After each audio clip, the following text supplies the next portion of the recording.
కాంగ్రెస్ సర్కార్ పేదలకు గూడు లేకుండా చేస్తోందని మండిపడ్డారు BRS working president KTR. Musi సుందరీకరణ పేరుతో పేదలను ఇబ్బంది పెడుతున్నారని ఆరోపించారు. ఎవరి ఇంటికి బుల్డోజర్ వచ్చినా అందరూ అడ్డుపడాలంటూ కేటీఆర్ పిలుపునిచ్చారు. ఒకరి ఇల్లు కూలుతుంటే మిగతా వాళ్లు చూస్తూ ఊరుకోవద్దన్నారు. రేవంత్ రెడ్డి కాదు, ఆయన తాతొచ్చినా ఏమీ చేయలేరని తెలిపారు రేవంత్ రెడ్డి. బాధితులకు తాము అండగా ఉంటామన్నారు కేటీఆర్.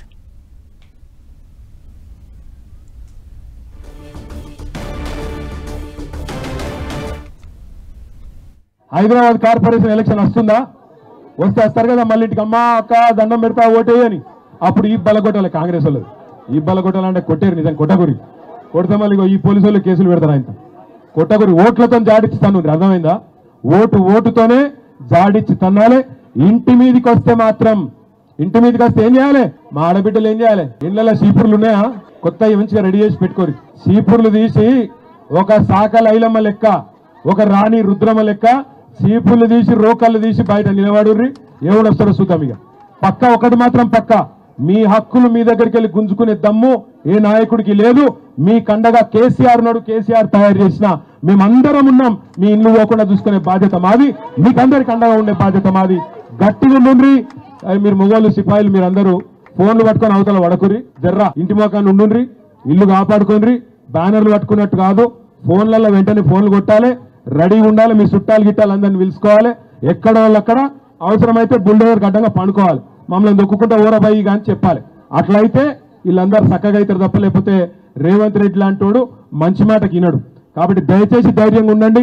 మీ కండగా కేసీఆర్ ఉన్నాడు. నేను ఇక్కడికి వస్తుంటే అక్కడ ఒక అక్క అడిగింది, అన్న మరి మా మీద మార్కింగ్ ఇచ్చిండ్రు ఏదో RBX అని, ఏం చేయాలన్నది.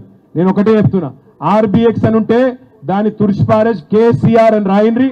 ఎవడు ముడతాడో చూద్దాం. కేసీఆర్ అని రాసి పెట్టుర్రి, పెట్టి చెప్పుర్రి. ఏందా అంటే అవు కేసీఆర్ సాబ్ చెప్పిండు, ఎవడు ముడతాడో చూస్తా అన్నాడు. RB అంటే అన్నయ్య చెప్తుండే వెనకకించి. RB అంటే ఏంటంటే రేవంత్ బుల్డోజర్ అని చెప్తుండు. RB అంటే రేవంత్ రెడ్డి బుల్డోజర్ అట. భయపడకురి మీరు, అందుకే తుడిచిపారేసి 40 ఏళ్ళకెళ్ళి 50 ఏళ్ళకెళ్ళి ఇక్కడనే ఉంటున్నాం. రిజిస్ట్రేషన్లు అయినాయి, మాకు పర్మిషన్లు ఉన్నాయి, ట్యాక్సులు కడుతున్నాం.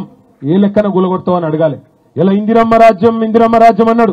ఇందిరమ్మ చెప్పిందా సోనియమ్మ చెప్పిందా ఇల్లు గులగొట్టమని? ఎవరు చెప్పిండు? ఎవరు చెప్పలే.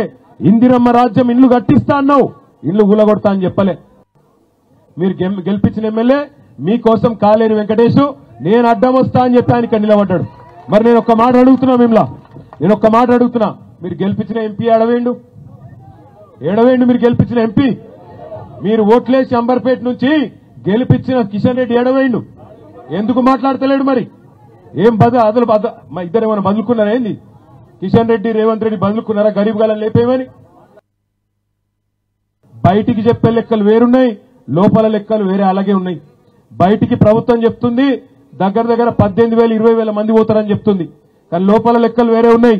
దగ్గర 40,000 మందిని, 40,000 కుటుంబాలను, అంటే దాదాపు 1,50,000 2 లక్షల మందిని రోడ్ల మీద వారేసే ప్రయత్నం ఈ మూసీ ప్రాజెక్టు. ఎవడు అడిగిండు అసలు నేను మూసీ ప్రాజెక్టు చేయమని?